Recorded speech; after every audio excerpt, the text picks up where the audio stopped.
Môre almal. Okay. Ek is Sebastian Prinsloo. Ek kom al die pad van Roodeplaat in Pretoria af. En vandag gaan ek 'n bietjie boodskap deel van die vyeboom in Markus 11. Dus en hy begin vers 12 af. En die volgende dag, onderwyl hulle uit Betanië gegaan, het hy honger gehad. En toe hy op die afstand 'n vyeboom met blare sien, het hy daarheen gegaan en in die hoop om iets daaraan te vind. En toe hy daarby kom, vind hy niks as blare, want dit was nie die tyd van vye nie. Nou, in daardie tyd in Jerusalem, het hierdie spesifieke vyeboom, as hy blare dra hy ook vrugte. En toe Jesus die blare sien aan hierdie boom, toe gaan hy na hom toe, sodat hy kan vrugte kry daarvan. Toe hy daar aankom en hy sien dat daar nie vrugte aan daai boom is nie, maar omdat die boom vertoon nie dat daar vrugte is omdat hy blare gedra het Jesus toe die boom vervloek. So, vir ons in ons lewens, baie keer dra ons blare, ons wys ons blare aan die mense van die wêreld, maar as hulle by ons kom en dra ons nie werklik vrugte nie. En daarna, Jesus spreek en sê vir hom, laat niemand ooit in der ewigheid van jou 'n vrug eet nie. En sy disippels het dit gehoor. So as ons nie bereid is as ons net blare wys vir die wêreld en ons nie werklik ook vrugte dra nie, dan sal ons ook ietsie ergs oorkom. Okay, in vers 20 sê hy, en toe hulle vroeg in die môre verbygaan, sien hulle die vyeboom verdroog van die wortels af. So nadat die Here na die boom toe gegaan het en die boom vervloek het, toe die boom al die pad van sy wortels af heeltemal opverdroog.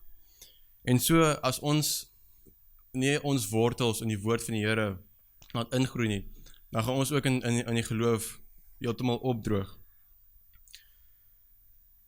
En net om 'n bietjie verder oor die week te deel. Ons was die week in die Kruger Wildtuin gewees en dit was ook 'n baie opwindende tyd gewees om in die Wildtuin te wees. Dit was ook my eerste keer dat ek daar was.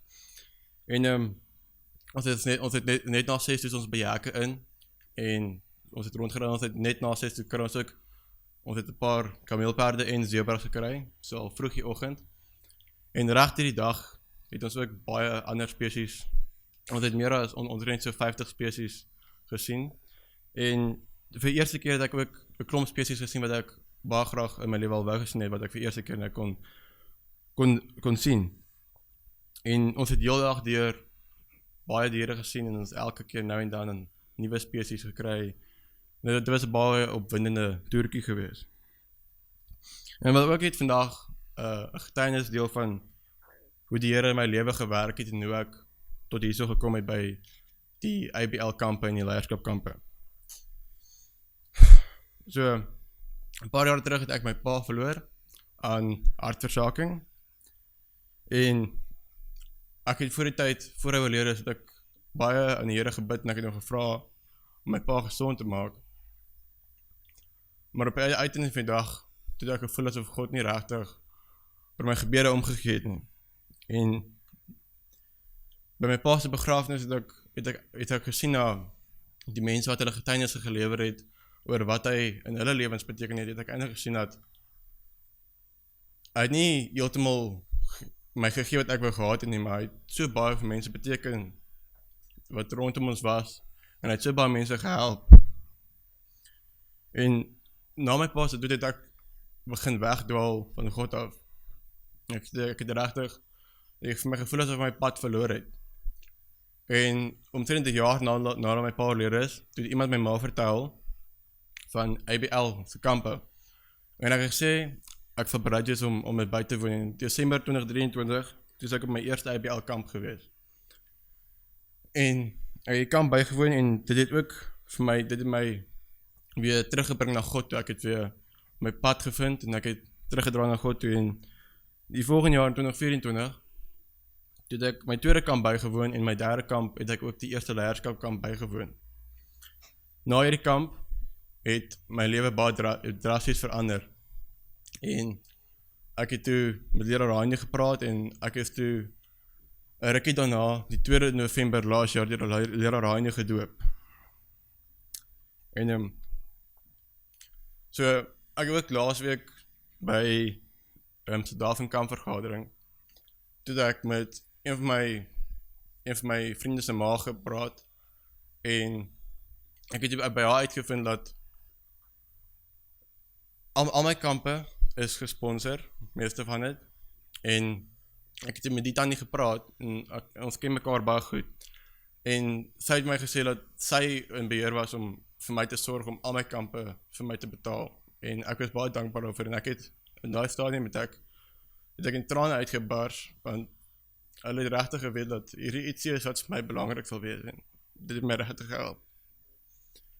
En net nog 'n ding vir my getuienis van my pa, van wat hy vir ons gedoen het, na hy oorlede self. So, ek en my ma was so rukkie terug by vriende gewees van haar, en toe my pa nog geleef het daai mense baie gesukkel, en hy het toe daai mense gaan help, hy het hulle gehelp om nuwe huise te bou vir hulle, hy het vir hulle groentetuine en vrugtebome opgerig daar by die huis, en toe ons terugry huis die middag, toe verduidelik my ma vir my, dat hierdie mense op 'n stadium in 'n baie moeilike plek was, en my pa was bereid gewees om hulle te help. En toe dit wat my pa vir hulle gegee het, kon hulle toe vir ons teruggee, toe ons nou in hierdie moeilike situasie was. Baie dankie julle.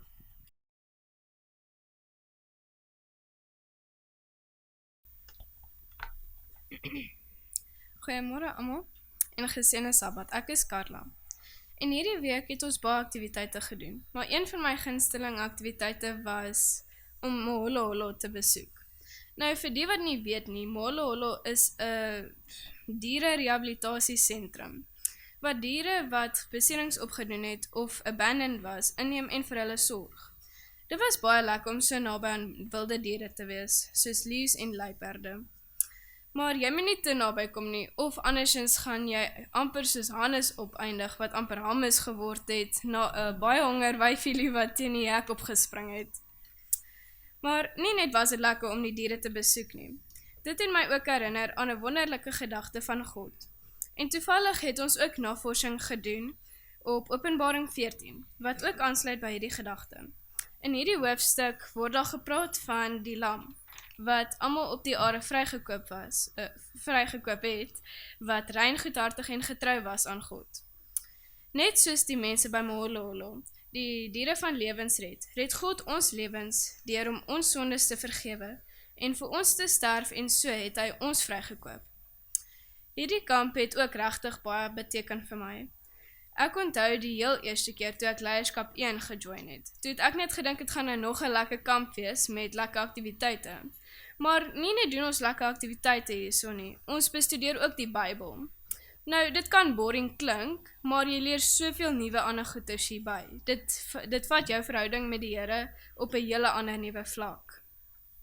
Soos jy dink dalk jy kan die Bybel goed verstaan en alles, maar jy kan net soos meer navorsing gaan doen en die dieper gedagte kry daarvan. Dis ook hoekom Openbaring een van my gunsteling boeke is, want daar is soveel profeseë in Openbaring, soos as jy net die ekstra stap verder neem en navorsing gaan doen, dan kry jy net die dieper gedagte daarvan. So, as u oorweeg om u kind na hierdie kamp toe te stuur, dan raai ek u sterk aan om dit te doen. Dit sal regtig worth it wees, dankie.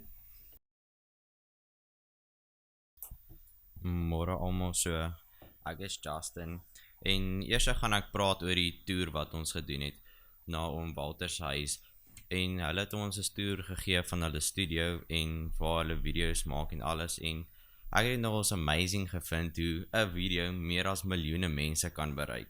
En nog 'n ding was, ek het altyd gedink, mense het op ouderdomme die woord van God verkondig, en Walter het sê dat meeste mense in die Bybel geroep was op die ouderdom van 17 op, en hierdie was net 'n teken van my, dat jy kan nooit die verskoning gebruik, want jy is te jonk om die woord van God te verkondig nie.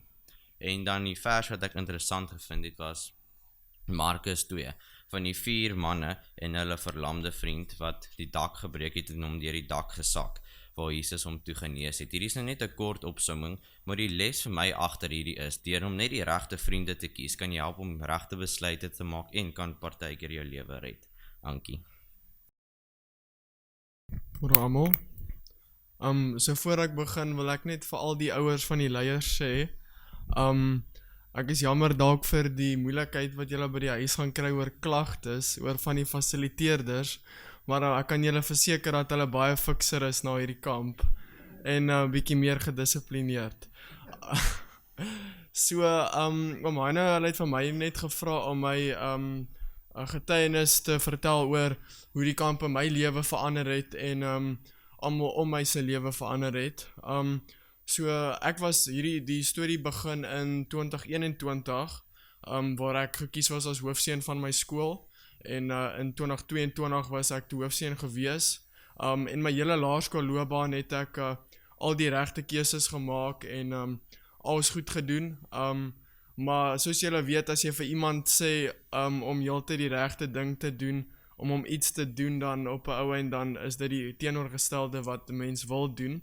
So toe ek graad 8 ingaan, het 'n skool my gekoop vir rugby en dit was vir my baie moeilik gewees om so al die regte keuses mee te maak en ja, ek het baie van die pad afgedwaal. Ek het op Saterdag sport gedoen want ek was half gevoel dat ek dit moes doen en ja, ek het baie ver van die pad afgedwaal en ja, ek was toe op 'n rugby toer gewees in April vakansie van my graad 8 jaar in 2023 en ek het toe net een aand gevoel, ek was baie emosioneel gewees en ek weet nie regtig wat dit was nie, ek het nie geweet wat dit was op daardie stadium nie en my pa het net voor ons gery het vir my 'n Bybel ingepak en ek het toe dit gaan lees net buite op my eie en ek het baie sterk aangevoel gekry van die Heilige Gees wat met my gepraat het om vir my te sê dat ek my lewe moet verander en ons was toe daarna se Dawenkamp vergadering toe gewees en daarso die eerste funksie wat ek bygewoon het omdat ons bietjie laat was die Sabbat opening funksie gewees waar Abundant Life 'n skiet gedoen het. Vir die van julle wat al gesien het, dit was die bokse een gewees wat net gesê het soos al die wêreldse dinge wat jy ingesluk word mee en sulke dinge en dit het my baie erg aangeraak en toe het Abundant Life 'n oproep gedoen om te sê dat almal wat hulle lewens vir die Here wil gee moet vorentoe kom en ek het toe gegaan en ek kan nie presies onthou wie gebid het nie, maar ek dink dit was Hakom Heine gewees en ons het almal net saam gebid en van daar af het dit my lewe heeltemal verander en ja, ek is 'n heeltemal ander mens gewees en ja, vandag het ek hierdie was my eerste keer om 'n fasiliteerder te wees vir die leiers en ek hoop dat ek van hulle lewe 'n verskil kon gemaak het en dat hulle nou ook kan terug gaan huis toe en 'n verskil maak in die ander mense se lewens om hulle en ek wil net vir julle sê dat ek baie trots is op julle en ek is baie lief vir julle al het ek julle PT gegee en baie dankie. Hallo, my naam is Ilian de Jager. Ek gaan gesels oor Rigters 4 en 5. Dit gaan oor die oorlog tussen Kanaan van die Israeliete met hoofkarakters Barak, Deborah van Israel en Sisera van Kanaan. Barak moes vir die Israeliete oproep om te kom veg, maar daar was 4 stamme wat nie gaan veg het nie. Hulle het verskonings gehad. Hulle was Ruben, Dan, Gilead, Aser. Hulle is toe deur die engel van die Here geklassifiseer as Meros. Meros beteken dat iets daar is en ook nie daar is nie. Byvoorbeeld, dit is koud en ook nie warm nie. Dit is nie maar nie, maar dit is nie vet, maar ook nie vet nie. Jy weet wat om te doen en jy doen dit nie. Hierdie stamme het geweet hulle moet gaan beklei, maar hulle het nie. hulle het geweet wat om te doen, maar hulle het dit nie gedoen nie. So hulle het die sonde van Meros gepleeg, die sonde van versuiming. Hulle het geweet wat om te doen en hulle het dit nie gedoen nie. Net so vandag gee die Here vir ons opdragte om vir hom te dien, maar ons doen dit nie. Inteendeel sit ons in die kerk en hou die kerkbanke warm met allerhande verskonings. Ons as sewende dag Adventiste weet wat om te doen. Ons het 'n opdrag gekry en ons doen dit nie. Die opdrag is om die werk klaar te maak, maar ons doen die sonde van versuiming, die sonde van Meros. Kom ons staan op en doen die werk wat van ons verwag word. Ons weet wat om te doen. Kom ons doen dit. En ons het ook by Jessica die sekwee ons was by hulle die week en dit was net vir my verbasend hoe 'n sekwee so mak kan wees en so sag kan wees. Ja, dankie.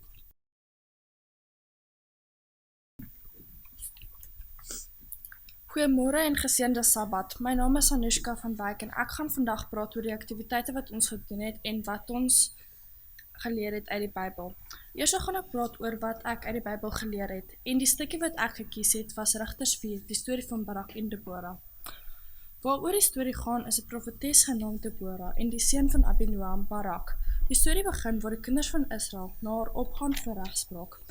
Sy laat toe Barak roep en vra hom: "Het die Here, die God van Israel, nie beveel dat jy moet trek na die berg van Tabor en 10.000 man van die kinders van Naftali en van Zebulon saam jou neem en gesê ek sal Sisera, die leerowerste van Jabin, met sy strydwagens en sy menigte in jou hand gee nie?"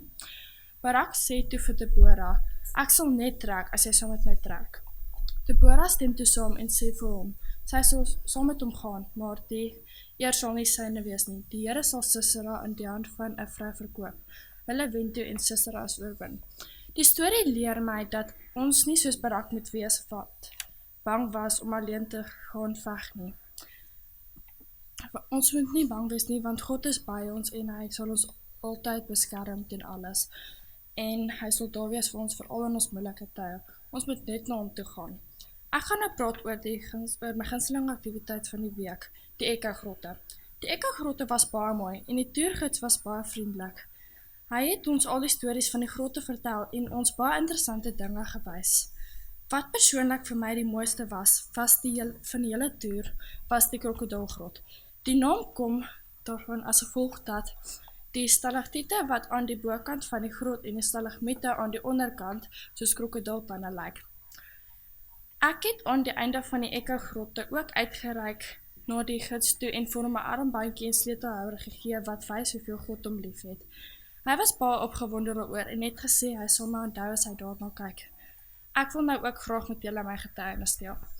So 2 jaar terug het ek my pa verloor in 'n motorongeluk en ek het net heeltemal van die pad af gedraai en ek wil niks met God te doen hê nie. So, maar toe het een van my vriende my uitgereik en vir my gevra of hulle vir my kon bid en te vra vir hulle ja en bid vir my. Ek het selfs na die tiener en junior weerkampe in Dundee gegaan, maar dit het niks vir my beteken nie, want soos die pyn was net te veel vir my. En toe het ek op leierskap 1 gekom en my verhouding met God het verbeter en ek het weer op die pad gekom. Dankie dat julle na my geluister het en ons weer 'n Sabbat verder.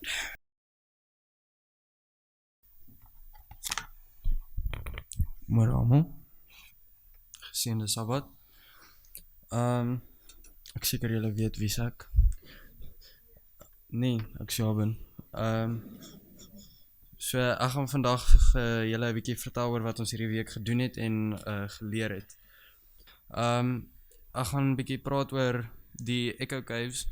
So ons was Woensdag Echo Caves toe gewees en dit was nogals vir my cool gewees want ek was nog nie daar gewees nie. En dit was vir my interessant oor soos die klipvorms en hoe diep ons gegaan het en die klei op die grond was nat asof dit asof iemand 'n spreier gevat het en dit deeltyd gesprei het. Dit was so klam, so tyerig. En daar was sulke ligte uitgestel vir waar ons gaan loop en die gids het die hele tyd voorgeloop. En dit het my laat dink aan Jesus. Hy is ons gids en soos hy het 'n pad vir ons uitgestel wat ons moet volg. En dan kan ek ook Johannes 14 vers 6 lees, wat sê as volg, en Jesus antwoord hom en sê, ek is die weg en die waarheid en die lewe. Niemand kom na die Vader behalwe deur my nie. So dit was net vir my 'n cool konneksie gewees. En dan saam met dit het ek ook Markus 2 interessant gevind van die verlamde man. So ek het dit interessant gevind oor hoe die vriende, hulle het gesien daar was 'n skare en hulle het gehoor Jesus is in die dorp, maar hulle kon nie by hom uitkom nie want die huis was heeltemal toegeblok. So toe besluit hulle gaan deur die dak kom en die dak oopbreek om die vriend by Jesus uit te kom. En dit is ook gelees in Markus 2 vers 4. Maar dit sê maar net dat toe hulle sien dat hulle nie by Jesus gaan kan uitkom deur die skare nie, het hulle die dak oopgebreek en die verlamde man deur die dak gesak. En dit het ook net vir my gewys soos as jy die regte mense kry wat jou vriende is, sal hulle enigiets doen om jou by God uit te kry en jou te verbeter. En dit het my ook gewys dat God kan op dieselfde tyd, as jy na hom toe kom, kan hy jou tekortkoming en jou sondes vergewe en die dinge wat nie reg is in jou nie, kan hy reg maak as jy net vir hom vra daarvoor en hy kan dit alles op dieselfde tyd doen, elke keer. Dankie. Goeiemôre almal. My naam is Walton. Ek wil net vir julle vertel, ek dink nie ek was ooit so bored in 'n tent dat ek, Justin en Jaben Godpads gevat het, nie die Bybel geluister nie, ons het op die radio gegaan om musiek te luister in die aand. Vat ons daai Godpads, dan sal ons daar in die tent tot 11 uur, 12 uur toe lê, en sal ons Godpads gebruik vir radio en goed.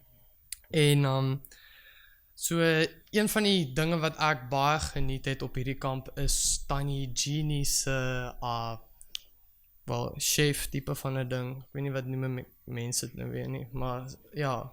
So dit was lekker vir my want ons het hierdie quesadilla, ek weet nie of ek dit eers reg sê nie, maar ons het dit gemaak en Jaben, hy is sekerlik een van die mees ongeduldigste persoons in 'n kombuis, want soos, jy sny 'n tomaat en dan trap hy jou uit, nee, hy moet so gesny word, of nee, gooi dit daarin, en dan sal hy my per ongeluk steek met die mes op my arm, en ja, so. Dan, een van die stories wat vir my die meeste uitgestaan het hierdie week was toe ons Exodus 3 en 4 vir personal worship in die oggend gehad het.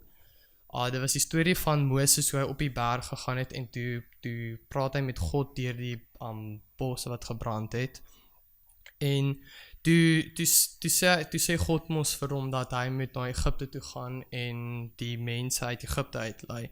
Maar Moses het gesê dat hy wil nie, want hy sleg om met mense te praat en hy wil dit net nie doen en hy is bang en hy weet nie wat gaan gebeur nie.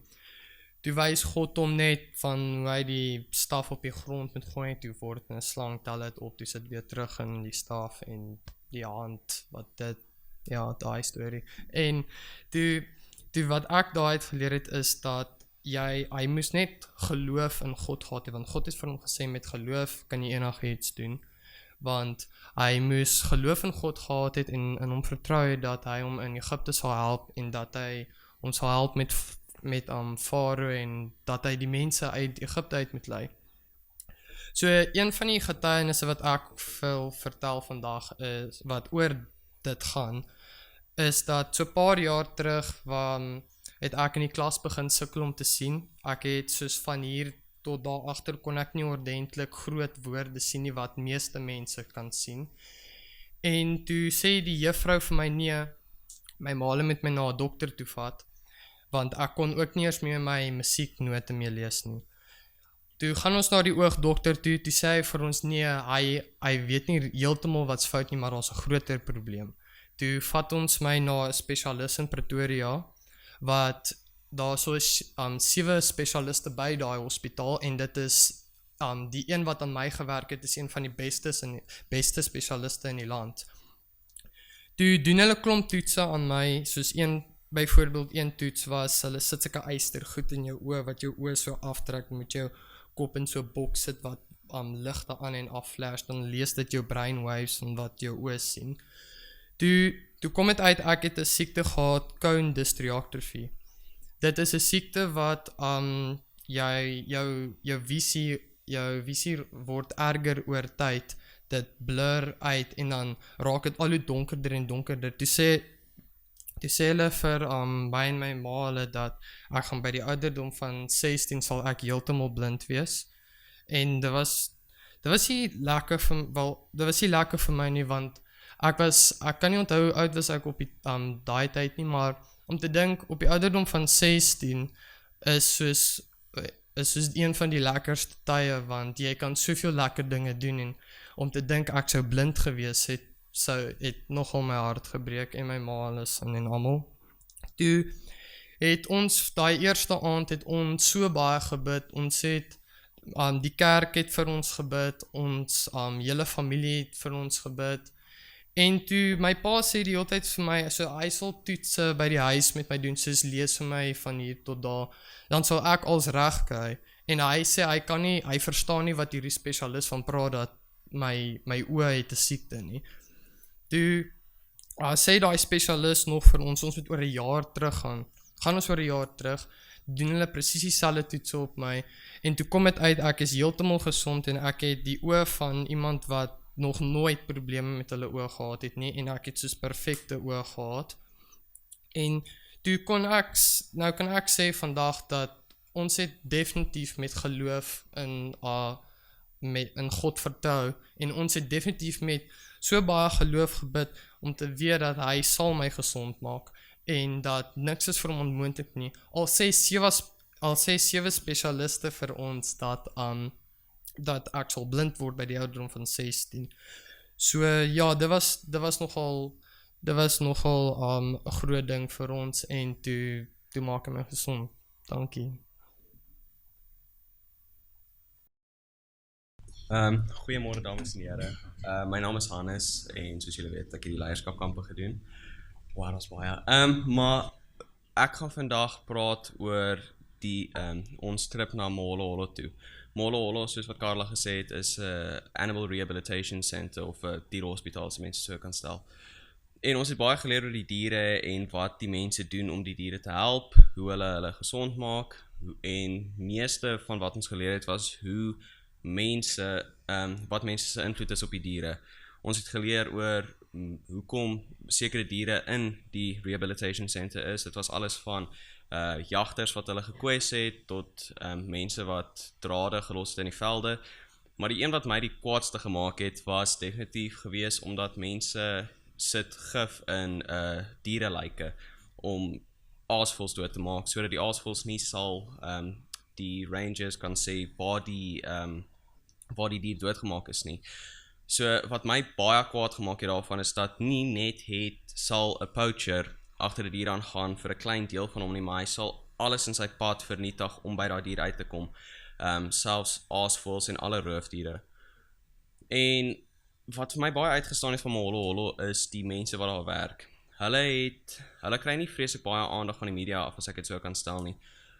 Mense hou baie meer daarvan om te leer oor die renostertjies wat gered word, maar ons leer baie min oor die mense wat die aasvoëls red, en die mense wat kyk na roofdiere wat gekwes is deur mense.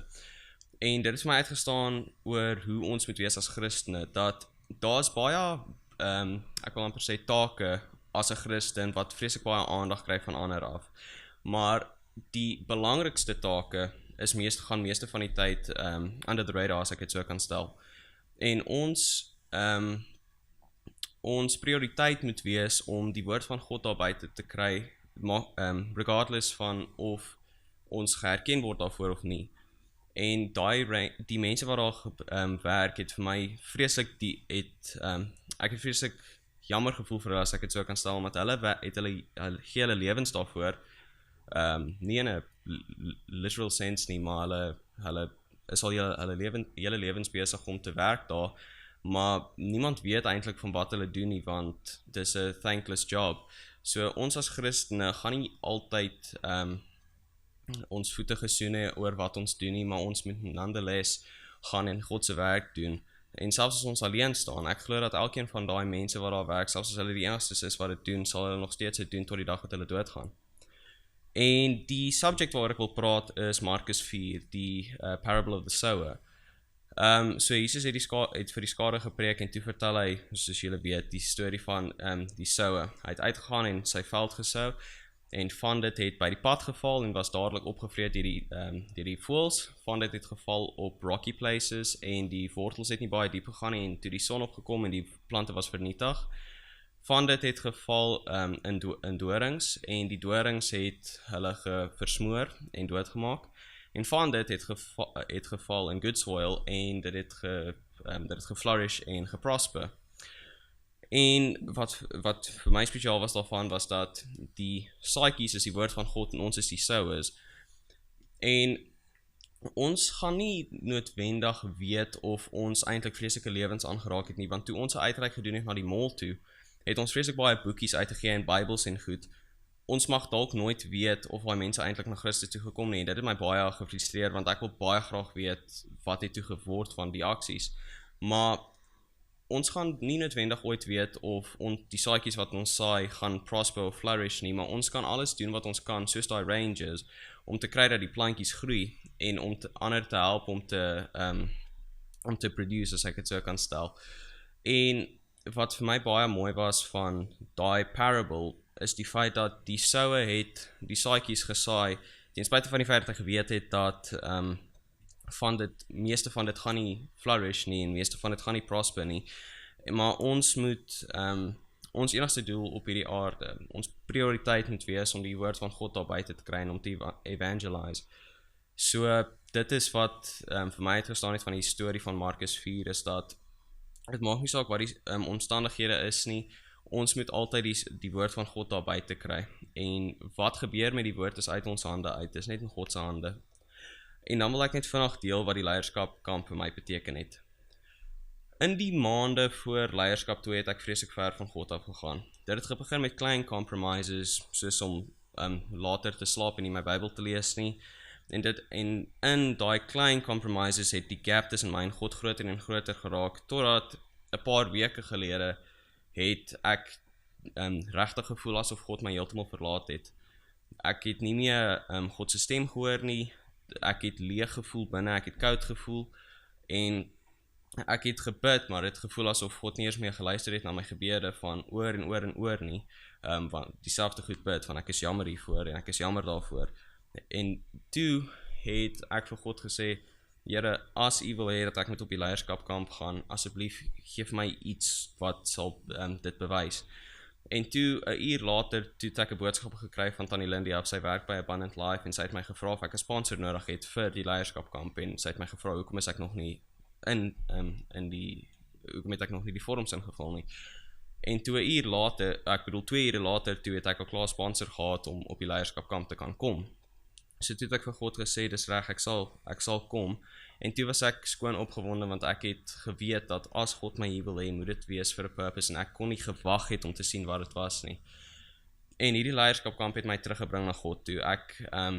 Ek kan weer rondstrats soos 'n peacock wees om te weet dat die God van engele is in my en met my at all times. So die leierskapkamp het vir my baie meer beteken as wat ek dink ek sal ooit verstaan, want dit het my nader gebring aan God, en dit het my perception van God het dit gerestore, want ek het geglo dat God het my heeltemal verlaat, maar soos ek nou terugkyk, sien ek dat dit was nie God wat my verlaat het nie, maar dit was ek wat vir God verlaat het. So hierdie leierskapkamp het vir my vreeslik baie beteken, en ek sal dit aanbeveel vir jong mense. Good morning, Hispread congregation. I hope you're all having a lovely day so far. We were each asked to talk about an activity and lesson that stood out to us the most. and today I'll be talking to you about the outreach we did at the Housebread Shopping Centre. This stood out to me the most because of a special woman me and Kayla reached out to. The woman we talked to really wanted to know more about God. However, she didn't have the time to read her Bible. So we gave her a God part that fits in well with her daily life. Her eagerness and happiness made me realize the hunger and thirst there is in the world. After we did the outreach, I'd felt so fulfilled, an overwhelming feeling of joy and peace. This intertwines with the lesson we had about Moses being called to lead God's people out of Egypt. We learned that God used Moses with the things that he'd possessed at the time. Moses was a shepherd, and the only thing he had was his staff. Yet God used what he had to do his will. This goes to say that no matter your talent, great or small, God can use it for his purpose. So I want to leave you today with a question. What is your talent, and how can you use it for God? Thank you for listening. Have a blessed Sabbath. Hallo allemaal, my naam is Johan Olkers. Net so 'n bietjie van myself, ek kom van Nelspruit af. Ek bly nou al die laaste 3 jaar daar in George. Ek was op hierdie kamp 'n fasiliteerder. Ek's hierdie jaar in ABL. En ja, ek het maar ek was deel van die uitreiking. Ek was moes daar so seker maak die mense doen hulle werk en ek was saam met John Ray deel van die dissipline. So ja, ons het die ouens maak hardloop. Maar ja, ek moet ook net sê die leiers het rarig toe ons by die mall was, hulle deel gebring en ek voel amper dit was nie nodig vir my om daar so te wees nie. Hulle het net uitstekende werk gedoen en ja, ek sien uit vir die toekoms. Maar ek wil graag net vandag 'n bietjie vertel van my testimony, my getuienis. Ek het van my pa hulle groot geword van jong ouderdom af. Hulle het geskei op 'n jong ouderdom en hulle was baie beïnvloed met dwelms. En ja, dit het nie goed gegaan nie. Ek was op en af daarso. Naderhand by my ma gebly tot sy my graad 3 by die skool vergeet het en 3 dae daarna wakker geskrik het en agtergekom het, ek het nog nie my seun opgetel nie. Van daai dag af het ek gaan bly by my oupa hulle, maar hulle het nie regtig weet hoe my te hanteer nie. Ek was 'n bietjie rebels en seer gemaak deur wat my ouers aan my gedoen het. Ek het toe so 3 jaar terug afgetrek na my pa toe, by hom gaan bly en heeltemal net afgeval geraak van my leerstellings en net heeltemal in die wêreldse kant toe beweeg. Ek het wegbeweeg van God af.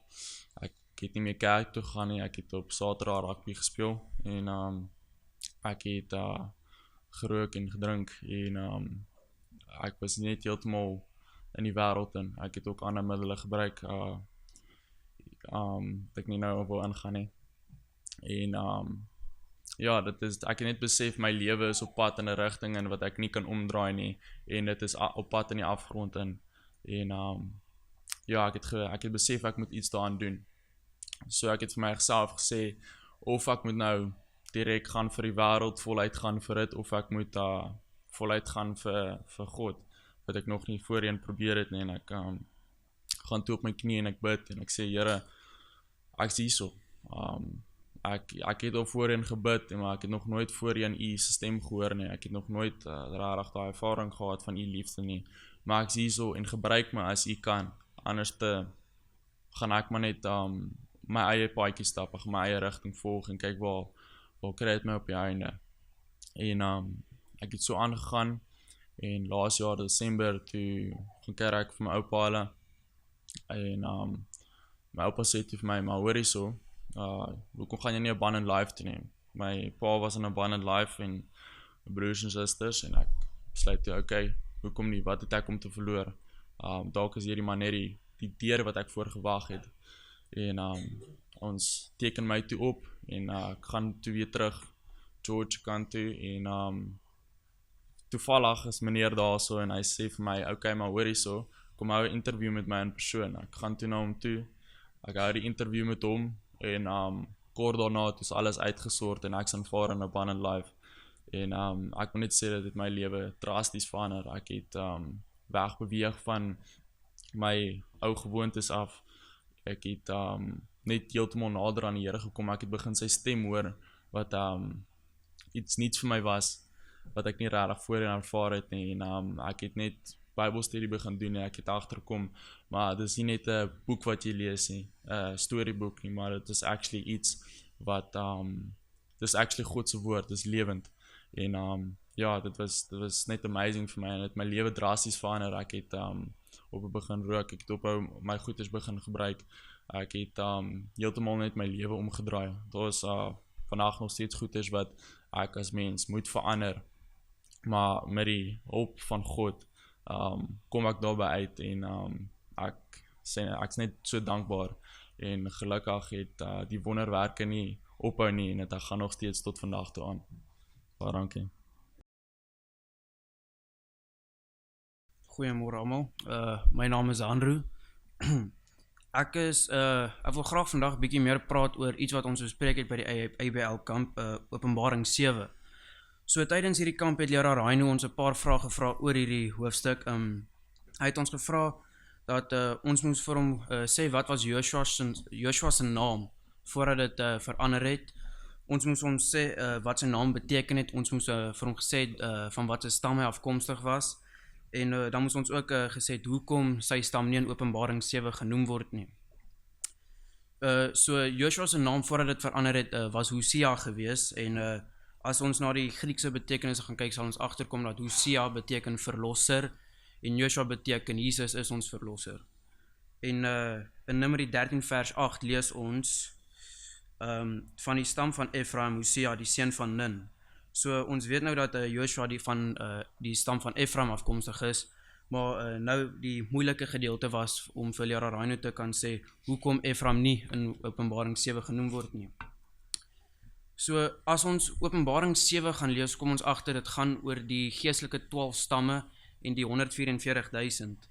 En ek het in Openbaring 12 vers 11 het ek gelees en hulle het hom oorwin deur die bloed van die lam en deur die woord van hulle getuienis. En hulle het tot die dood toe hulle lewe nie lief gehad nie. En Openbaring 14 vers 4 sê, dit is hulle wat hulself met vroue nie besoedel het nie, want hulle is maagdelik rein. Dit is hulle wat die lam volg waar hy ook heen gaan. Dit is hulle wat gekoop is uit die mense as eerstlinge vir God en die lam.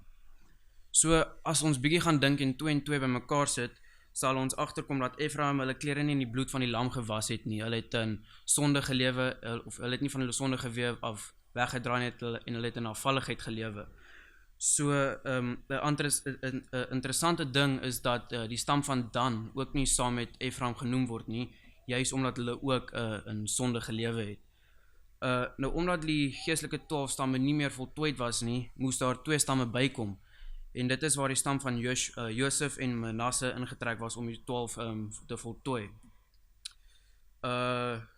Nou al hierdie geestelike 12 stamme moes werk om die stam van Levi te help en te bedien, omdat die stam van Levi in die tempel gewerk het. Die interessante ding van die 12 stamme in Openbaring 7 is ook dat Reuben die oudste stam was, maar omdat hy by sy pa Jakob se vrou ingegaan het, word hy nie meer gesien as die oudste stam nie. Tweedens wil ek praat oor, toe ons gister by Professor Faith was, het hy ons bietjie meer vertel van wat agter die skerms gebeur by WhatsApp Prof en al die bedieninge wat hulle daarso doen. En hy begin toe met ons praat en hy vertel ons toe dat ons slimmer is as die NG predikante. En hy gebruik die voorbeeld van die dood waar hulle glo dat as jy doodgaan, gaan jy of direk hemel toe of jy gaan direk hel toe. En hulle glo nie dat dit net 'n diep slaaptoestand is tot die Here terugkom nie. En hy vertel ons ook dat die Katolieke glo dat jy vooraf geskape word vir hemel of hel. En hy vra ons so die vraag, wat is die doel van evangelisasie as jy vooraf geskape word vir die hemel of vir die hel? En hy sê toe ook vir ons dat indien ons vooraf vir die hemel of hel geskape was, sou Satan se aanklag teen die Here sou dit waar gewees het. Maar ons weet dat die Here ons vrye wil gee en ons het 'n keuse. So leraar Heino het my ook gevra, ons moet net 'n kort getuienis oor onsself gee. So ek was begin van laas jaar is ek met 'n mediese kondisie gediagnoseer. Dit is eintlik meer 'n geboortedefek. Nou die ding se naam is pectus excavatum. Nou dit is as jou borskas binne ingroei. En ek het net soos op random tye deur die dag sou ek net loop en ek sou net blackouts kry van die pyn of as gevolg van 'n tekort aan suurstof in my brein. En ons gaan dokters toe en die dokter verwys ons na daai spesialis en die na daai en die dokters kan net nie uitvind wat aangaan nie. Of hulle sê hulle kan my nie help nie. En die hele laas jaar gaan verby wat ek net random tye deur die dag uitpaas. So. En vroeër die jaar stap ek nog een middag huis toe na skool en ek paas net ewe skielik uit langs die sypaadjie. Ek kom toe by met 'n groepie mense wat rondom my staan, my goed wat ek laat val het bymekaar gemaak vir my. En die een tannie, sy bel toe my ma en my ma en my ouma, hulle vat my toe na die na pediater toe. En hierdie pediater verwys my toe na 'n spesialis toe en hierdie spesialis kon uiteindelik hy neem toe ekstra hulle van my borskas en hy vind toe uit dat my borskas druk teen my hart en hy is 'n paar millimeter van my linker long af. Nou dit het inflammasie in my borskas en in my lugpyp veroorsaak wat veroorsaak het dat ek tekort aan suurstof in my brein het of dat ek net enorme pyn het en daarvan sal uitpaas. En die dokter het toe ook vir my gesê daar's 'n operasie, maar die operasie is ongelooflik duur en die wag en hulle gaan 'n spesiale part moet laat invoer en dit gaan 7-8 maande vat en ek het nie daai tyd gehad nie. En ons vertel toe my kerk, ons gemeente daarvan in Pretoria, ons vertel die hele familie en na gebed op gebed, ek moet nog sê, die dokter het vertel dat omdat my borsbeen teen my hart druk, is ek nie veronderstel om asem te kan al nie en ek moes eintlik dood gewees het. Maar na gebed op gebed en wonderwerk op wonderwerk is ek staan nog hier so, ek lewe, ek haal asem, ek is vry van pyn heeltemal. Ons hoef nie meer die operasie te doen nie, die dokters kan nie sê hoekom nie, maar al druk my borsbeen nog steeds in my hart, ek hoef nie meer die operasie te ontvang nie, ek's vry van pyn, ek lewe nie op pynpille nie, ek staan hier so en ek lewe. So dit is maar my getuienis van hoe die Here in my lewe sy hand ingegryp het en vir my gesê het, ek het jou. So baie dankie. Goeiemôre en geseënde Sabbat. My naam is Dominique Blignout en ek weet meeste van julle gaan nie hier glo nie, maar ek word 15. Ek het gekies om oor my gunsteling boek in die Bybel te praat en dit is Openbaring. Deur hierdie week het ons oor Openbaring 12, 17 en oor 14 gepraat. Ek wil net sê, julle moet gemaklik raak, my praatjie is bietjie lank. Meeste van ons weet dat Openbaring 12 en 17 oor die vrou en die draak praat. Die vrou verwys na die kerk, die draak na die duiwel, die kind na Jesus en die nakomelinge van die vrou na ons. Openbaring 12 praat oor die vrou wat op die punt van geboorte was en die draak wat gewag het omdat hy die kind wou verslind. Die Here het die kind na sy troon geneem en hom gered van die duiwel af. Die duiwel het toe probeer om die vrou te vervolg, maar sy het met ademsvlerke na haar veilige woestyn gevlieg. Die draak en sy engele het teen Michael en sy engele geval en hy het verloor, waar hy toe na die aarde neergewerp was en die navolgelinge van die vrou, wat die gebooie en die getuienis van Jesus hou, vervolg het. In Openbaring 17 lees ons dat die vrou in sonde geval het en dat Johannes geskok was van wat met haar gebeur het. Die vrou het op 'n dier gesit wat vir my gewys het hoe ver die kerk in Katolicisme ingeval het. Maar ons moet onthou, daar was 'n klein groepie mense wat nog steeds die gebooie en die getuienis van Jesus gehou het. Hierdie hoofstukke het vir my gesê dat die mense van die wêreld die dier gaan agtervolg. Ons as leiers moet die mense van die wêreld help dat hulle nie in vervolging sal val nie en dat hulle nie verwonderd agter die dier sal aangaan nie. Vir my tweede deel van my praatjie gaan ek praat oor aktiwiteite. Ek het 2 aktiwiteite gekies, naamlik die Blyde Canyon en Jessica. Eerste is die Canyon, wat vir my baie mooi was. 'n Interessante feit van die Canyon is, dat dit die grootste, groenste canyon in die wêreld is, en die 3de grootste van almal. Hoekom ek gekies het om oor die Blyde Canyon te praat, is omdat ek iets gesien het, wat vir my baie cool was. Terwyl ek op die boonste helfte van die boot gestaan het, het ek 'n geel blaar gesien, 'n enkele geel blaar in 'n groen boom. Ek het gedink en agtergekom, ons Adventiste is soos daai geel blaartjie. En omdat dit herfs word, gaan die blare, almal van die blare, onlang oor 'n rukkie gaan dit geel word. En dit het vir my gesê, ons as Adventiste moet die woord van die Here versprei, laat ons die hele boom geel kan kry. Die volgende aktiwiteit wat ek gekies het, is omdat ek gedink het, niemand het dit gekies nie, maar nou het ek agtergekom, Ilian het ook oor dit gepraat, is Jessica. Ons het kans gekry om vir Jessica te voer, te vryf, tee te gee, en ons meisies het die kans gekry om haar 'n swentjie te gee. Vir die wat nie weet nie, Jessica is die makste seekoei in die wêreld. Julle het reg gehoor, 'n seekoei. Wat mak is, dis weird.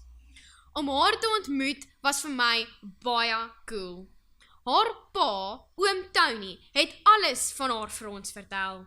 Hy het vertel hoe sy net na geboorte met 'n vloed weg van haar ma af gespoel was en hoe sy op hulle voorstoep beland het. Sy vrou, wat ongelukkig laas jaar oorlede was, het haar as haar eie kind aangeneem. Jessica was al op die TV. Sy het al 3 dope van kinders ervaar. 3 kinders het van Amerika afgevlieg na Suid-Afrika toe om langs haar gedoop te word. Dit was 'n amazing ervaring en omdat ek baie van diere hou. En om so naby aan een van die wildste en gevaarlikste wilde diere van Suid-Afrika te kom, was baie lekker. Ongelukkig kan ek nie alles van haar vir julle vertel nie. Ons was gevra dat ons sal praat oor wat die kamp vir ons beteken. Vir my help die kampe baie om my geestelike lewe te groei. Die laaste jaar het ek 'n bietjie ver van die Here afgegaan, maar hierdie kamp het my sommer die eerste dag terug na die Here toe gevat. Dit is nie net die leierskapkampe wat kinders help nie, maar dit is selfs die meer gereelde junior tienerkampe, jeugkampe of die No Guts, No Glory kampe wat in Dundee is, wat kinders nader aan die Here bring. Baie van ons kinders het vandag getuienis gegee, wat baie persoonlik was en baie moeilik was om te sê. Ek gaan nie myne vertel nie, maar hierdie kampe bring my terug op my voete. Ek wil baie dankie sê vir oom Heine, wat ons soveel goed geleer het en ons soveel gehelp het. Ek wil dankie sê vir die fasiliteerders en die ander kinders wat mekaar gehelp het en die woorde van die Here versprei het. Ek is seker julle is nou al moeg vir my stem, so ek is nou klaar gepraat. Ek hoop julle het iets geleer uit my praatjie uit en dat julle iets gaan onthou en dat julle oortuig is dat julle julle werk moet doen en die evangelie van God versprei. Geseënde Sabbat verder.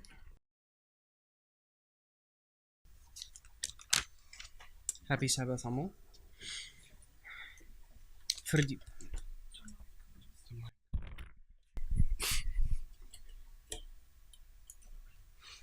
Vir die van julle wat nie weet nie, of my nie ken nie, my naam is Siobhan die Jager.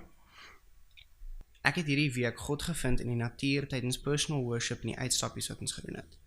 Maar vir my was Moholo die mees opwindendste, want 1, ek is baie lief vir diere en as ek kon, so ek weggestap het met meeste van hulle. En 2, dit het vir my gevoel dat wat die mense wat uithelp by Moholo doen vir die diere, moet ons doen vir ander mense. Vir hulle voels met gebreekte vlerke en leeu's wat beseer is, 'n kans gee, 'n tweede kans gee, en die wat dit nodig het 'n veilige plek gee om te herstel. Moet ons vir mense wat nie vir God ken of mense wat deur God wat net deur God gered kan word, help om hom te vind, of as mense deur 'n moeilike tyd gegaan het, 'n plek te gee om te herstel waar hulle veilig kan voel. Matteus 11 vers 28 tot 30 sê: Kom na my toe, almal wat vermoeid en belas is, en ek sal julle rus gee. Neem my juk op julle en leer van my, want ek is sagmoedig en nederig van hart, en julle sal rus vind vir julle siele, want my juk is sag en julle las is lig. 'n Ander ding wat vir my spesiaal was die uitreiking na die mall. Dit was my baie lekker om met die mense te gesels en die ander kinders so opgewonde te sien nadat die uitreik klaar was. Maar tog was daar mense wat nie geïnteresseerd was nie, en dit is waar ons kom by Eksodus 5 verse 22 tot 23. En toe gaan Moses weer na die Here en sê: Here, waarom het u hierdie volk kwaad aangedoen? Waarom het u my tog gestuur? Want vandat ek na Farao gegaan het om in u naam te spreek, het hy hierdie volk mishandel en u het u volk glad nie verlos nie. Dit het nie juis lekker gevoel om iemand van God te probeer vertel en dan sê hulle vir jou, nee dankie nie. Selfs al het God my gestuur, beteken nie dat mense God se woord gaan aanvaar nie. Ons het ons gedeelte gedoen en die res is in God se hande. Hierdie kamp het vir my baie beteken en dit het my lewe verander. Ek is dankbaar vir die mense wat hierdie kamp moontlik gemaak het en vir die mense wat my gesponsor het. Baie dankie.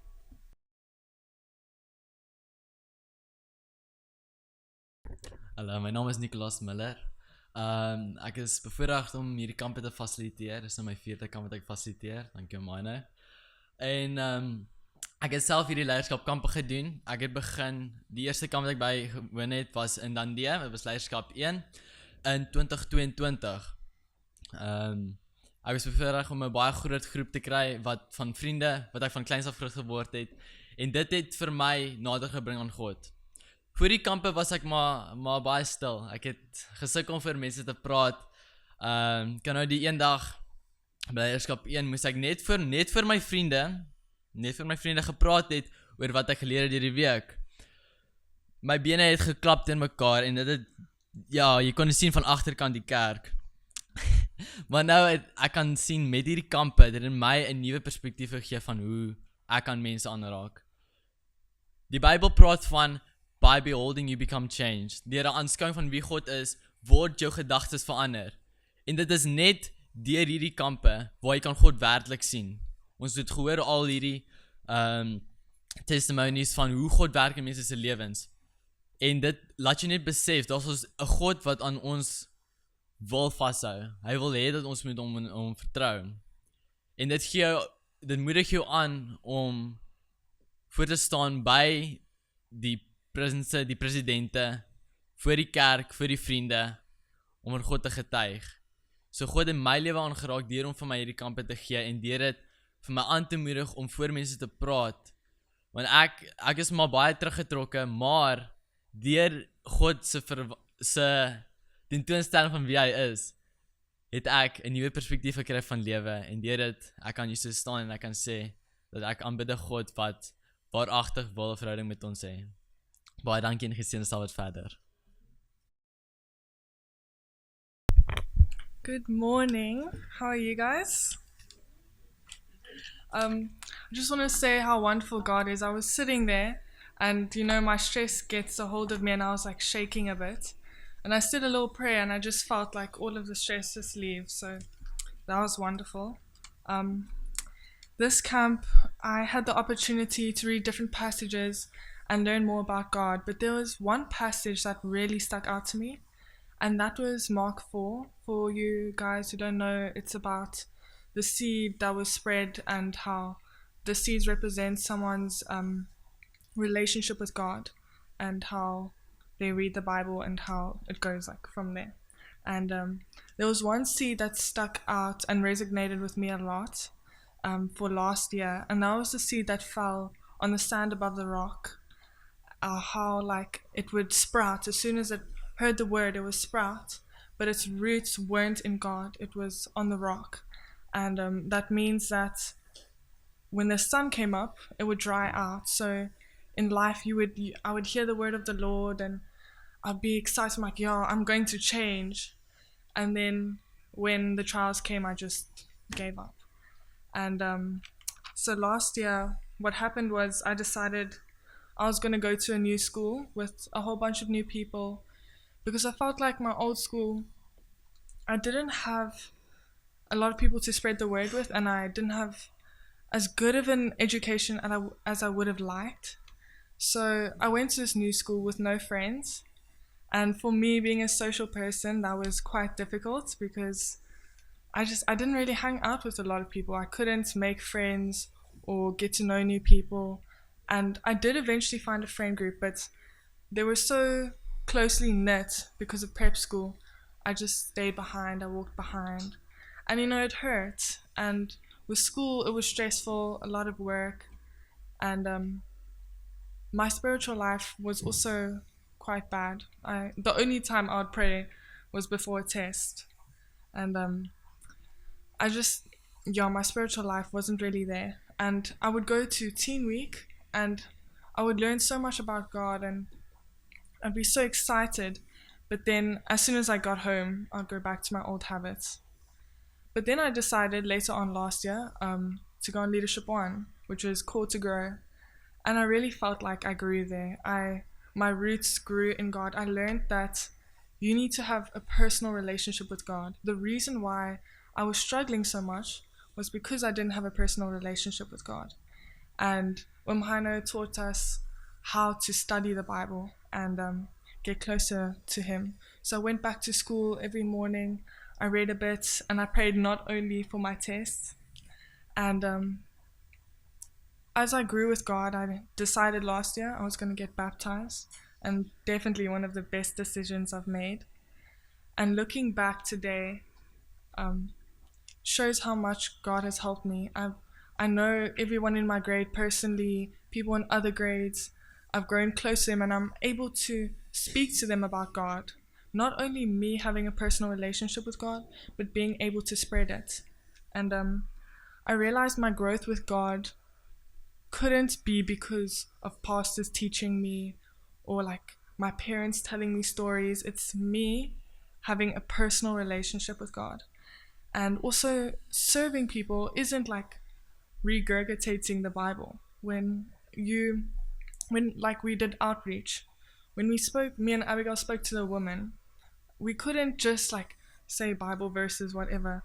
You have to speak personal experiences you've had to connect with them. And yeah, overall, the ability to have a relationship with God is not dependent. It can, like, it helps the people around you, but it's also your own personal time with God. So Mark 4 really made me think about the past and what has happened. And I'd like to encourage you all to go and read Mark 4 and think, what seed am I? And to spend some time with God. And then one last thing is, as you can see with everyone here, these leaderships have helped everyone grow with God. And it's helped me a lot. And if you guys know any children, you have grandchildren that haven't attended, I would really suggest they do. And yeah, it was also one of another best decisions I made in my life. So yeah. As daar enigeen hier so vanoggend wat nog nie 'n seën ontvang het van die getuienisse wat julle vandag gehoor het nie. Almal het, né? Amen. So ek het 10 minute gekry om ook iets te sê. So ek gaan so 'n paar woorde met julle deel. En as ons kyk na ons kerk, ek het hierdie week met hulle gedeel, is 70% van ons lidmate wêreldwyd onder die ouderdom van 30. Ons is 'n jongmenskerk. En maar as ek kyk na ons leierskap, dan is dit alles grys, nee. So, daar's 'n probleem. Ons het leiers nodig in ons kerk, wat begin kan leiding neem. En gister het Prof Fight met hulle gedeel, en hy het gevra, hoe oud was Josef toe hy weggevat is. Hoe oud was Daniel toe hy weggevat is? Wat is al die name wat hy gebruik het? David, toe hy geroep is. En ons het op die einde almal was 17 jaar oud gewees en hulle is almal net onder die ouderdom van 17 jaar. So, en dit is die ouderdom wat die Here ons roep, is dit nie? Is om te begin om leierskap te neem en begin om die werk te doen waarvoor die Here ons geroep het. So, ek het laas jaar met julle gedeel en ek het julle gewys dat 70% van ons jong mense verlaat die kerk teen die ouderdom van 15. Het al reeds 'n besluit gemaak. Hierdie kerk is nie vir my nie. Ek wil nie hierdie pad stap nie. So as ek nou ons het uitgewerk vir hulle, gaan daar maar 4 agterbly van hulle, van die hele groep wat hier was volgende.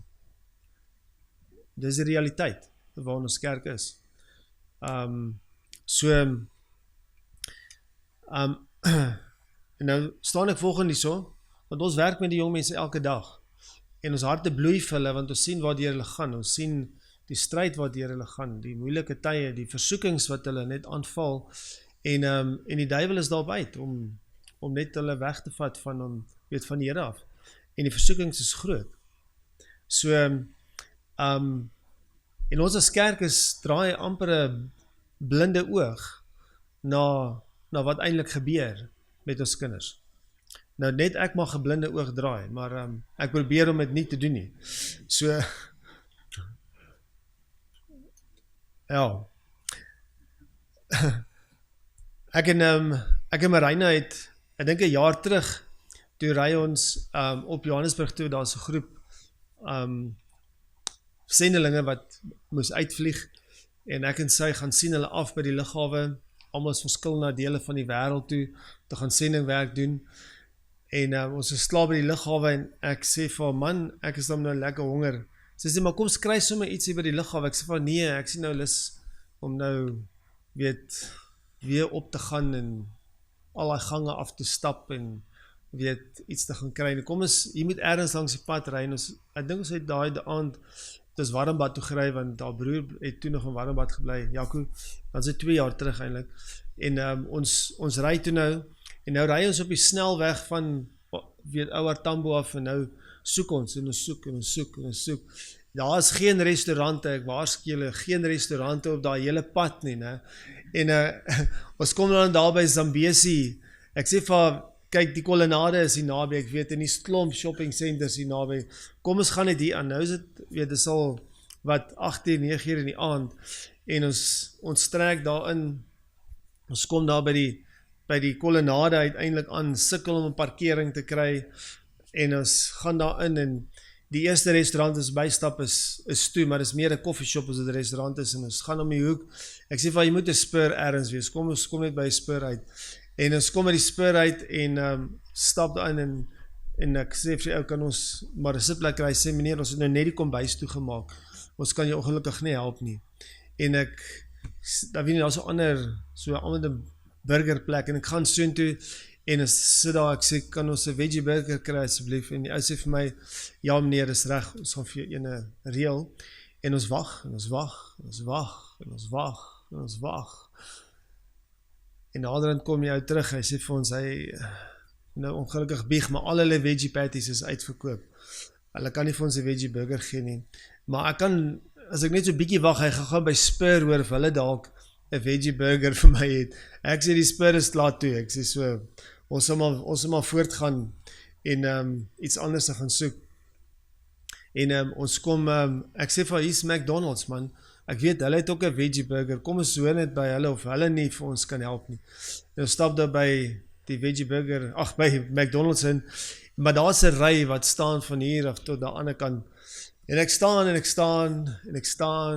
uiteindelik kom ons toe nou vooruit, jy weet, en ek sê toe vir haar, kan ek asseblief een van jou veggie burgers bestel, en sy sê vir my, ja, nee, is reg, sy tik alles daar op die rekenaar, sy sê, ons het nie meer die sous, wat ons op die veggie burger sit nie, ek sê vir haar, ek het nie die sous nodig nie, ek soek net die burger asseblief, sy sê, nee, hulle mag nie die burger verkoop sonder die sous nie, ek sê vir hulle, maar soek regtig nie die suisse nie, sê sy, hulle kom programme so gestel dat alles moet volgens die resep gaan. As dit nie volgens die resep gaan nie, dan mag hulle dit nie verkoop nie. Ek het gedoen wat ek wou. Sy het geweier om vir my daai veggie burger te gee. En ek is daar uit. Ek en Marina, tranerig, hongerig. En ons klim weer in die kar, nou ry ons. Ek sê vir haar, ek weet, net hier buitekant Pretoria is daar 'n restaurant wat so oor die highway gaan, jy weet. Kom net daar uit. En ek seker vir ons sal daar so iets kry. Ons stop toe daar so, en daar's 'n Steers en 'n Nando's. Nou, hardloop daar by Steers in, en sê vir 'n veggie burger please, sê, sir, we just closed our kitchen, we can't help you.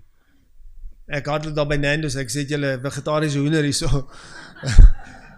Die vrou sê vir my, al wat ek het is vir jou, ons het 'n pakkie chips oor wat ons nie verkoop het nie. Jy kan hom by ons koop. En toe sê ek, ja, gee hom maar. Die slegte chips wat ek nog geëet het. En dit was droog, en dit was 'n ou pakkie, dink ek, wat daar 'n deel dag gelê het. En maar ons is toe op die einde, maar toe nou honger verder weg. En dit het my laat dink, partykeer hoe ons kerk met ons jong mense werk. Hulle is so honger vir God se woord. Hulle is so honger vir aanvaarding in die kerk. Hulle soek en soek en soek, en ons gee nie vir hulle wat hulle nodig het nie. Hulle val naderhand rond by allerlei verskillende plekke, en naderhand kry hulle wat hulle nie moet kry buitekant die kerk. En dit vergee hulle daai stille bevrediging wat hulle dink hulle gelukkig hou, maar tog nie gelukkig hou nie. Een van ons eerste leierskapkampe vat ek 'n groep, dis ons eerste leierskapkamp, en ons het hulle altyd opgevat na die Sentinel, die hoogste, ons het geglo dit is die hoogste punt in Suid-Afrika, maar nou het ons daarna uitgevind, dit is eintlik Mafadi is die hoogste punt in Suid-Afrika. Maar ons vat hulle toe Sentinel toe nou, dit is 'n lang klim, en dit is trappies, is 'n leer wat jy met 30 meter leer wat jy moet uitklim vir die laaste gedeelte om bo op die boonste gedeelte van die Mount Exodus uit te kom. En ons het gereeld ons daai aand oorslaap bo op Mount Exodus, en daar so 'n hut wat daar is, wat ook nie meer 'n hut is nie, maar ons het toe die klomp jong mense na die hut ingekry, ons het die aand daar oorgeslaap, en daardie aand toe begin het toe te trek, en het begin sneeu. En toe trek ek ook toe, want ek sit met al hierdie jong mense, en ek moet vir hulle gaan verduidelik, die ouers, julle kinders het allemaal verklein op Mount Exodus, as ek het gaan maak, so natuurlijk. So, en ek begin stres daar, en ek kan nie verder slaap nie, en na hele nacht rol ek rond, en hoe gaan ek hierdie kinders van hierdie berg afkry, want, weet, jy kan sommer voel hoe die temperatuur val, die dak lek waar ons is, jy voel die drippie water op jou eksenader, en so tussen twee drippe wat val, net om droog te bly, en ek hoor hoe klaar die klomp daar aan die ander kant, en die meisies slaan hulle kamer, jy weet, van hulle word nat, en weet,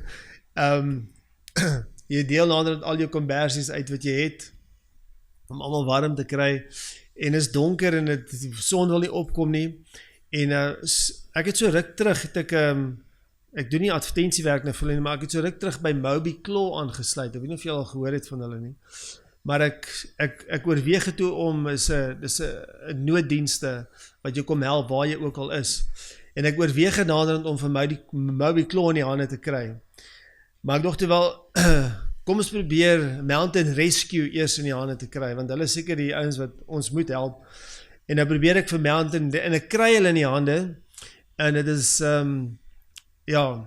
moeilik gegaan om te gesels met die persoon aan die ander kant, en te verduidelik wat eintlik ons situasie is, en ek sê vir hulle, ek het op die huidige oomblik 14 kinders hier bo op die berg, ek weet nie hoe gaan ek hulle afkry nie, dit is nog donker, dit sneeuw, dit is koud, met julle enige raad, en het is net, I don't understand sir, I don't understand, sê ek, just understand that we in trouble, I'm on the mountain, weet, en okay sir, I'll try, en toe sny die foon uit, en ek probeer weer bel, maar niemand antwoord die foon nie, En ek is naderhand moedeloos te besluit ek kyk, Moby Claw, of jy nou werk of nie werk nie, en of jy ons gaan help of nie gaan help nie.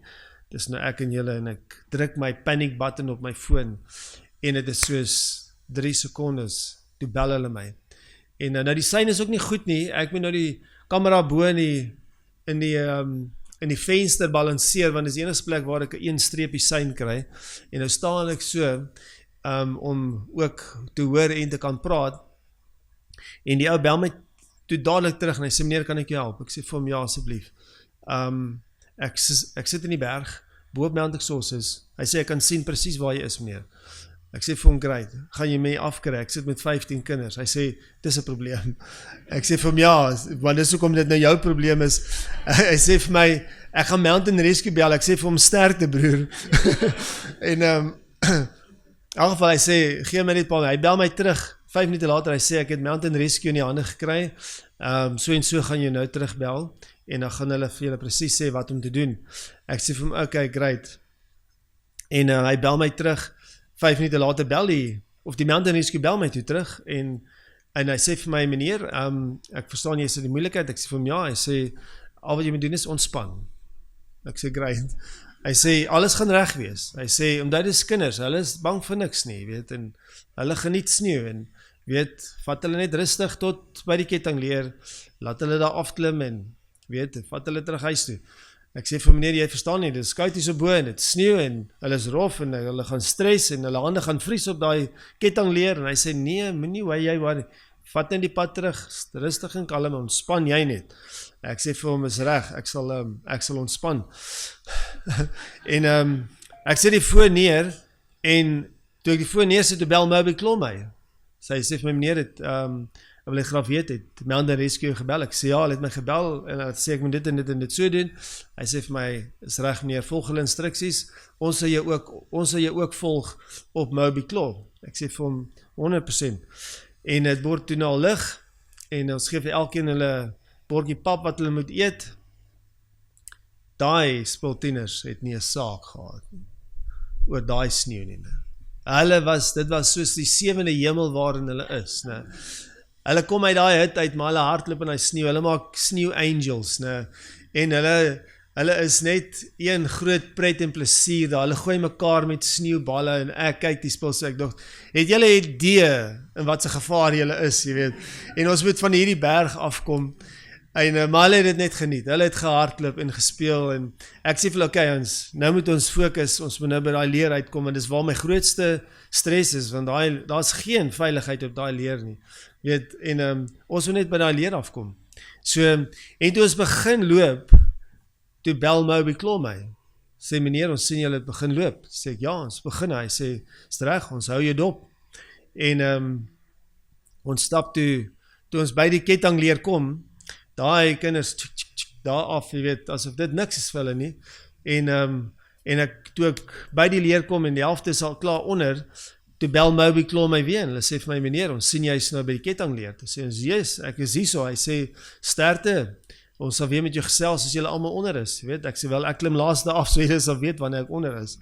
En almal is toe af onder toe, en ek klim toe af, en toe is onder is, en ek begin 'n stap, bel Moby Claw my weer, hulle sê vir my, meneer, ek sien jy is onder, ek sê yes, hy sê, is reg, hou maar net die pad op, en ek sê vir hom, is goed so, nou die pad is glibberig en nat, en weet, dit hom nou nie meer sneeu nie, en maar ons stap toe die hele pad af, tot onder by die parkeerarea waar die karre is, en toe ek daar kom, ek wou nog 'n foto neem van die groep van verligting, en toe laat Moby Claw my weer, bel hulle my, sê meneer, ons sien jy is by die parkeerarea, is alles goed en alles reg, ek sê vir hulle, dis 100%, hulle sê, goed, jy is nou op jou eie, ne?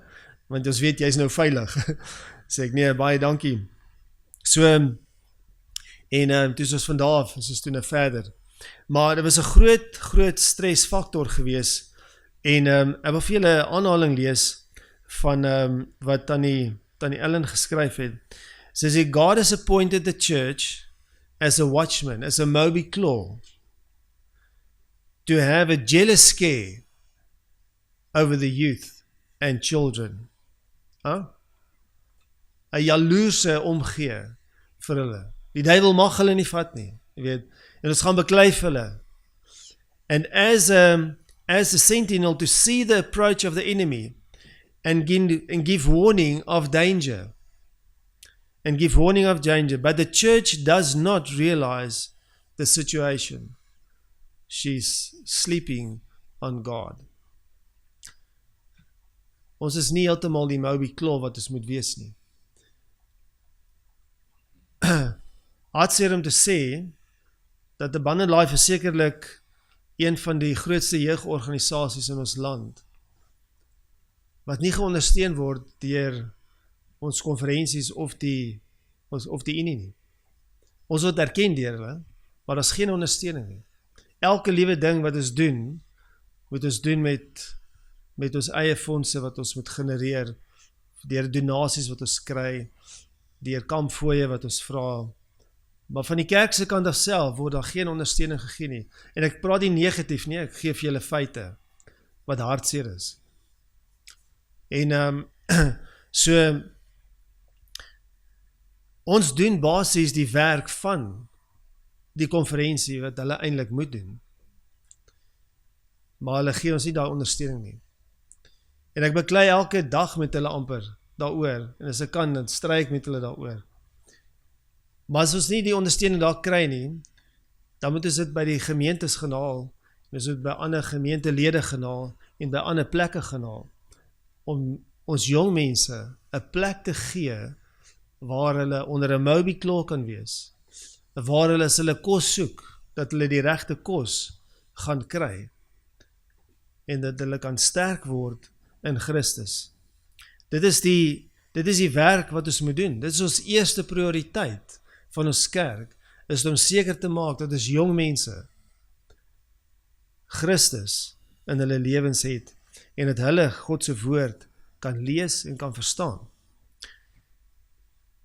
Want ek weet nie of ons kerk dit nie heeltemal verstaan nie, maar dit sê vir ons, met 'n weermag, with such an army of youth, as workers, as a youth, rightly trained, en dis wat ons doen, ons leer hulle, might furnish, kom ek begin so, with such an army of workers as the youth, rightly trained, might furnish, how soon the message of the crucified, risen and soon coming Savior might be carried to the whole world, how soon might the end come?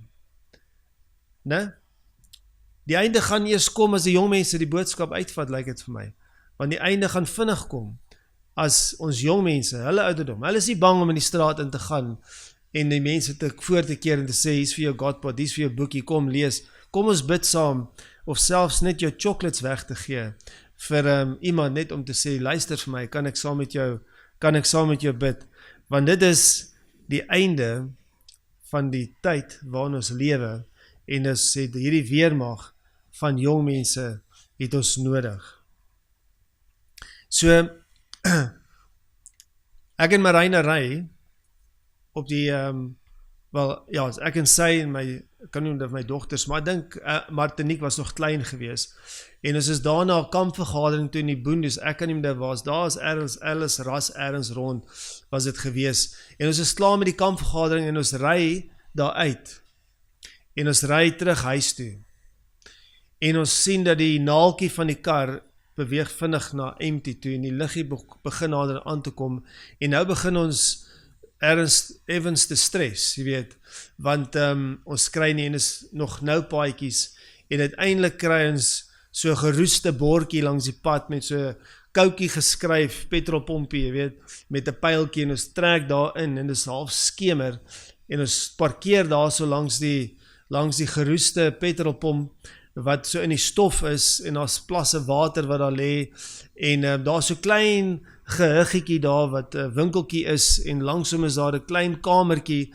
wat jy eintlik nie eens 'n kamertjie kan noem, wat die venster stikkend is, en ons stop daar, en niemand kom ons help nie. Ons sit daar en ons wag, en ek sê, jong, hier gaan nie iemand uitkom, ons te kom help nie.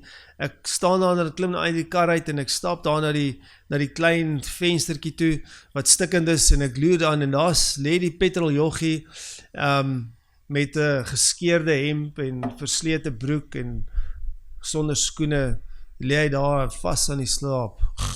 Jy weet, ek sê, sorry sir, excuse me sir, en hy maak sy oos op, ek sê, can you help me with some petrol please? Yes, en hy kom daar aangesluit, met 'n stadige passie, half vies omdat ek hom wakker gemaak het uit sy slaap uit. Kom hy daar en hy gaan staan daar langs en nou moet hy nog die petrolpomp, sê hy, die petrolpomp moet hy eers gaan aansit, daar in die winkeltjie, en hy stap daar na die winkeltjie toe, en gesit die petrolpomp aan, en hy kom terug, en kickstart uiteindelik die petrolpomp, en begin hy daar stadig in te gooi, en ek sê vir wel, ons kan vinniger 'n koeldrank dalk gaan koop, as ons gaan, jy weet, die petrol gaan kry, ek en sy stap daar in die winkeltjie in, maar dit is stofferig, en is vuil, en is so tralie hek, waardeur jy moet kyk, en ek sê vir die dame daar agter, wat ook nie lus was om my te help nie, ek sê vir haar, kan ek asseblief 2 koeldrankies kry, weet, en sy gee dit daar vir my aan, en sy soek daar op 'n papiertjie vir die pryse, en uiteindelik kry ek die pryse, en ek betaal, en toe het sy nie genoeg klein geld nie, en ek moes toe maar net meer betaal vir dit, en ons is daar uit, en toe het ons nou maar die stof van ons voete afgeskit, en ons kom daar by die karretjie aan, en betaal, en klim daar in die kar, en ons ry so 30 km verder, klim ons op die highway, en die volgende oomblik, te word hierdie highway met ligte belig, né? En ek sien daar in die verte, staan daar Ultra City, en ek sê vir haar, man, weet, ons moes net nog 30 kilos verder gery het, maar ons ry, en die ligte word al helderder en helderder voor ons, en dit begin naderhand hier langs ons verbykom, en die pad word naderhand breër, en toe is daar 'n slipway, né? Ek weet nie wat 'n slipway in Afrikaans is nie, maar 'n slipway, en ons vat die slipway uit, en soos wat ons aankom, kan ons sien, daar staan Wimpy, en dit is, ek weet nie wat alles daar was nie, maar, en alles lyk so kleurvol en wonderlik, en dit is alles geplafei tot by die petrolpompe, en daar staan manne by die petrolpompe met vlaggies wat so waai, jy weet, en sê kom hier, en ons wil julle help, jy weet, en ons parkeer daar so by julle, ons het nie meer petrol nodig gehad, en was net lekker om daar te parkeer, en ons stop daar, sy sê nie, ons het klaar petrol gekry, ons is spyt, maar dat is nie gegooi nie, maar, en hulle sê, you can go to the restrooms, jy weet, en julle gaan vir julle koffie kry as julle wil, en ons stap daar deur, en man, dit is net alles wonderlik, ons kan daar parkeer langs die kant, onder die so afdakkie, en ons kan daar so net ontspan, en dit is so lekker daar, ek sê vir, kan ons nie rukkie hier bly nie, jy weet, en jy weet, nadat ons so gesukkel het, en almal is so opvaardig en vriendelik, jy weet, julle ken Ultra City, jy weet, hulle is daar om jou te bedien, so voort, so, en na hele rukkie, wat is toe nou, daar was, trek ons daar weg, en ek sê vir ja, is dit nie ons kerk moet wees nie. 'n Kerk moet 'n Ultra City vir ons jong mense word. Maar baie van ons kerke is soos daai gehuggie daar buitekant, sukkel om enigiets te doen vir hulle, en soeg en sweet. Hulle is net bly as hulle die dag uit die kerk het kan uitstap, en nie weer terug te kom nie. Want hulle het so gesukkel om 'n bietjie aandag te kry, 'n bietjie voeding te kry, ietsie te kry wat hulle magies kan vul. Hulle het so gesukkel om petrol te kry, en dit was so vuil gewees om uit te klim. Mense het hulle aangegluur en aangekyk op 'n lelike manier. En ons jong mense het 'n Ultra City nodig, waar die ligte hulle kan begelei na die petroljoggie toe. En waar ons met vlae kan staan en sê, dit is julle huis hierdie, julle is welkom hierso, kom. En waar ons hulle kan bedien, waar hulle plek het om te kan rus en te kan veilig voel. En nie wonder wat gaan agter elke bosie uitklim en hulle wil seermaak in die kerk nie. En my gebed is dat ons daardie Ultra City kan bou vir ons jong mense. En dat ons daai plekkie kan kry vir hulle waar hulle kan veilig voel en kan voel dit is Dit is waar hulle kan wees en dis waar hulle behoort. Dis waar hulle nodig is om die werk te kan klaarmaak. Want ons het hulle nodig om die werk klaar te maak. Ek wil oproep doen vandag. En ek weet is min ander mense as ek dink ons is meer jong mense as daar ander mense is. Maar ons wil graag die werk doen. Daar's soveel jong mense en kinders wat graag na ons kampe toe wil kom. En omdat ons nie die finansiële ondersteuning kry soos ons gehoop het ons kan kry nie, is ons kampe baie duur, want ons moet elke liewe ding dra. Elke liewe ding moet ons betaal voor. Weet, ons kan niks doen sonder dit nie. En nie is van julle wat hier sit wat ons baie ondersteun. Maar as die Here dalk op jou hart druk, om dalk net een kind te sponsor vir 'n kamp, of dalk 2 kinders te kan sponsor vir 'n kamp, dan is daar 2 kinders wat ons 'n veilige hawe voor kan gee, en wat weer eens aangeraak kan word deur die Here, en 'n hartsverandering kan ondergaan, en 'n ondervinding kan kry, wat hulle dalk nie op ander plekke sou gekry het. So,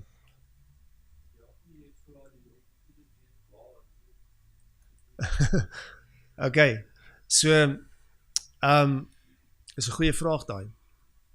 Ons het 'n kamperekening, doen Friedel, en ons kan dit deurgee vir die gemeente, of ons kan dit vir julle net aanstuur soos wat julle graag wil. So kom praat met my, kom praat met Dain, ons sal julle kan help daarmee as julle graag wil 'n bydrae wil lewer. Ons sal dit verskriklik waardeer. Dit gaan nie vir ons nie.